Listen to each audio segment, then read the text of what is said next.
Hey everybody, how's it going? It is just after 1 p.m. Eastern here, June the 22nd, just outside Toronto, Ontario, Canada. This is Fandom Empire. I'm Sean. Thank you for taking a few minutes out of your day to talk Halloween Kills. That's right, we're talking Halloween Kills again. This time it's in relation to Tiff. Tiff being the Toronto International Film Festival. A couple months ago, we wouldn't even be having this discussion. But now we legitimately have to sit here and have this discussion, and we'll get to that in just a few, but some housekeeping to begin with. If you haven't yet and you're new to the channel, click the like button. It helps other people like yourselves find the video. Click the subscribe and notification bell to stay up to date on all of our future content. We got all sorts of stuff coming. We have 2 weekly shows, Fandom Empire Live and a Rick and Morty fan show, as well as the IPC guys that do their podcast every other Friday. But first up, since fan say matters to us, we're not one of those channels that doesn't give a shit what our fans think or what our viewers think. Your opinion matters to us. So let's have a little bit of a fan vote sponsored by our upcoming podcast, Fandom Empire Now, which debuts next week on all major podcast platforms. First up, who is your favorite Michael Myers performer out of these 2 actors? Is it one Nick Castle from the 1978 original John Carpenter's Halloween, or is it James Jude Courtney from Halloween 2018? Which Michael Myers is your favorite? Is it Team Castle or are you Team Courtney? Comment down in the comment section below. We want to know what you think. I still think I got to give the edge to Castle, but for me, Courtney is a close second. All right, let's get to it. The reason why you guys are here. Halloween Kills at TIFF. If you don't know what TIFF is the Toronto International Film Festival. It is one of the biggest film festivals in the world, and a couple of months ago, we couldn't have this discussion because of how much of a mess Canada was. We're really starting to turn things around up here. I was messaged about 3 or 4 weeks ago and was basically told that TIFF is likely going to happen now in some shape, way, or form. I was told not to get my hopes up about Midnight Madness, but then, that seems to have changed. We were given further communication with one of the people that we know that actually works for TIFF, and they're gearing up for something. And if you look at TIFF's social media account, and you can see that's the verified account there, you're probably wondering, what the hell is this blurred picture, and what the fuck does it mean? It probably means nothing.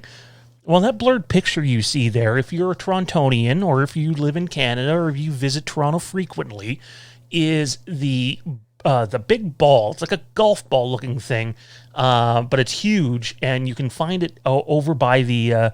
I believe it's called the Budweiser stage now. It used to be the Molson Amphitheater, and it was located at Ontario Place. Now, for those of you that don't know, one of the biggest IMAX screens in the world was in that ball-shaped looking thing. I've got to see a couple of movies on it. To my knowledge, it was closed and hadn't been renovated, and yet here's TIFF teasing this ball, and there's a massive IMAX screen, and we all know what movie's going to be in IMAX. Now, that doesn't mean they're teasing Halloween Kills. In fact, I don't think they're teasing Halloween Kills at all. I think they're teasing the fact that TIFF is going to happen. And to this point, we weren't really sure if it was going to happen. Nobody could really, figure out what was going on. And then they tweeted another picture out, which is even more blurry. And I know what you're thinking. You're thinking, Sean, you're fucking crazy. There's nothing there. It means nothing. However, there is something there. Again, if you live in Toronto or if you visit Toronto frequently and you look close enough at this picture, that is the Roy Thompson Hall Theater. The Roy Thompson Hall Theater is where 2019's Joker debuted. Now, I wasn't lucky enough for that one, and we did not get in, which sucked, and we had to wait an extra month. And if we would have just paid the big bucks for the tickets on the secondary market, we could have got in, but we didn't. And then they tweeted a few other pictures, ones of a film reel and some other stuff. Look, at the end of the day, this is what's happening. The Toronto International Film Festival is preparing to happen. Obviously with much safer measures, probably far less people will be welcome. But the border's been closed here. But as of July 5th, that sort of thing is lightening up. And then by the time September gets here, it'll be lightened up considerably as long as things stay on track. That said, though, you can't decide at the end of August, okay, we're bringing our movie to TIFF. No, this is a decision that probably needs to be made at the latest by the end of this month or early July. Do I think Halloween Kills is coming to TIFF? This is what I would say. If things stay the way they are, there's a lot better chance of it happening than there was 2 months ago. The reason why we're doing this video is we've had a few people messaging us asking if it's possible, and most of those people are people that live up here in Canada. However, I do know such dedicated fans that literally flew or drove from down in the States to be up at the Toronto International Film Festival in 2018 just to see Halloween at Midnight Madness.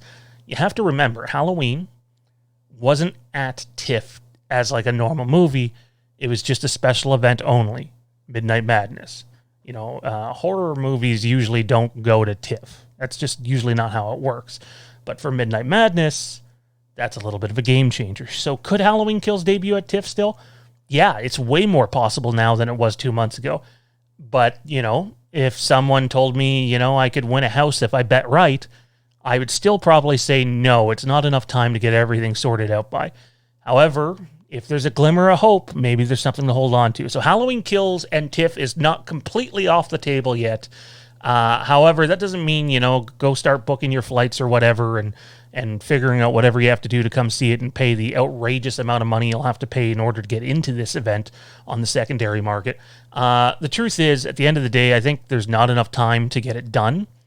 But who knows? Where there's a will, there's a way, and it could happen. But I wouldn't rule out the possibility of Halloween Kills debuting down in Texas in one of the film festivals that they have down there, because after Halloween 18 debuted in Toronto, it debuted down in the States at a film festival in Texas. By the way, we received some messages about the whole Halloween Kills trailer thing. I know there's the possibility that comes out this week. I still believe it's next week, although it could happen this week. I'm more in the belief it's next week, but we had some people being like, well, clearly it's wrong. The date says June 18th. The June 18th date doesn't have anything to do with the release date.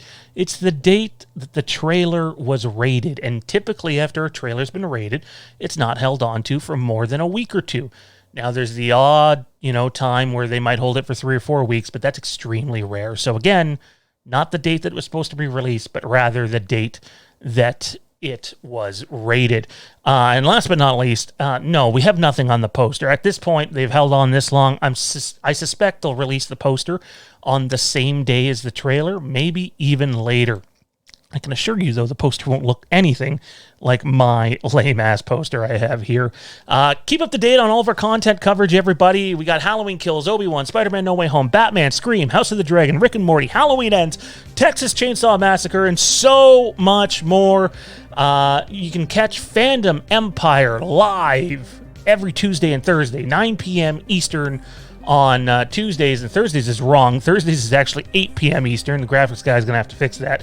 Check us out on social media. Patreon's #1 way to support the channel. Patreon.com/FandomEmpire. Twitter and Instagram's FandomEmpireNow. And on Facebook, you can check us out at either the Fandom Empire Den group, the Fandom Empire page, or the Halloween News Net page.